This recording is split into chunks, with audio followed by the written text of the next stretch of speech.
Ibihe byiza bakunzi ba Iwacu TV show, wowe wakanda subscribe nawe utarakanda subscribe, ndagira ngo ngubwire ngo itariki yo gukanda subscribe niwo mwanya wo gukanda subscribe. Mwabantu mwe ibintu biri kuvuga ku mihanda, ibintu byakomeye kuri ino show noneho nkuzaniye ese ubashe ko wamenya ati se uyu Gloriose tuzi uyu Gogo yishwe n'iki, byatewe n'iki, koko yapfuye byanyabyo cyangwa si ibintu byo kubeshya.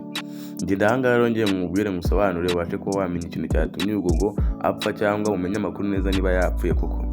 Bantu kandi subscribe kandi kunzogera kugira ngo tujye tubasha gukurikirana n'indi biganiro byacu bijya kuri channel yacu ariyo Iwacu TV show. Reka dukomeze. Uyu rero Gogo tumuzi amazina y'undi yiswe n'ababyeyi yitwa Isenga Gloriose. Uyu Gloriose rero ariwe yamenyekanye ku izina rya Gogo. Uyu rwose yagize gutyo abizi, yarari guca ibintu hano mu Rwanda, aririmba indirimbo zikabona abafana benshi cyane. Yaje kugira icyo rero atumirwa mu gitaramo cyo muri Uganda cyo mu pasiteri, izina ndabona ari kuryibuka neza.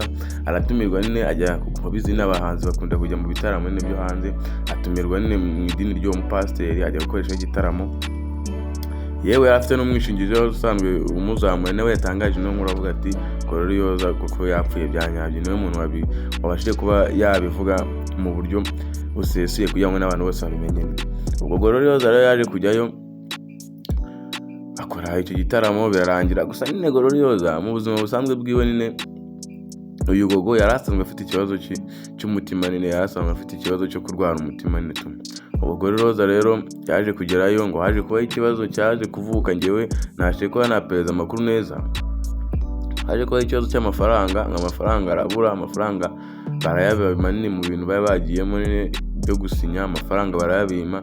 Gloriose n'ubwo bwinshi n'uburyo nyine yabashije kuba yakora urugendo rw'imitungo ye, ahita rw'igihumura yikubita hasi, bitamuviramo kujya mu bitaro rero ko yarasanzwe arwara umutima, ahita aba yabigenderamo. Uyu rero inkuru iri kuvugwa rwose Gloriose ntabwo ari ibintu by'ibihuha cyangwa ibiki, yapfuye ariko yapfuriye muri Uganda niho yapfiriye. Ubu ngubu n'umurambo we ntabwo barawuzana, ariko biri seriye uyu Gloriose yapfuye. Aho ikintu kiri kwibaza abantu, kiri gushengura abantu, bari gutuma abantu benshi cyane nagiye nganira nabo bari kugenda batekereza ibintu byinshi cyane. Bari kwibaza ati se kuki abasitari bari kuza bafite impano bakavuga iminsi mikeya bakaza bagahitinga iminsi mikeya bagahita baducika. Reba nk'ejo bundi mu minsi yashize urabona uriya mupasiteri rwose Theogene yaraje avuga ubutumwa, abantu batangiye gufashwa, bitangiye kugenda neza, ahita agira gutya araducika. Abantu bari kwibaza ati se kubera iki abantu bari gupfa, bari kwicwa n'iki? Yewe rero ndanga ku bwanyu ikintu kizagisohoka cyose nzanyibabwira, murabizi ko icana niyo yanyu. Kandi nanone ikindi kintu abantu bari kuvuga ati se abasitari bose ko baducitse, reba ntuze yaragiye, dore imbogo yaragiye. Bari kwibaza ubu ngubu ati se ni bande bagiye kugenda, ubu ngubu yakana Nzovu ntibazaducika.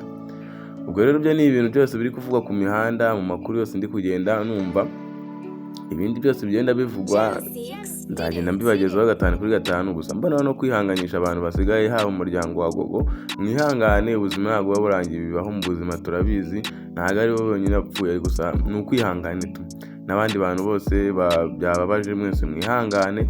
Gusa koko Gogo yapfuye ntabwo ari ibintu by'ibihuha. Ubwo rero ndahari ku bwanyu ngo mbagezeho amakuru yizewe, kandi subscribe tujye tubasha kubana no mu bindi biganiro bikurikira. Ciao, ndabakunda cyane.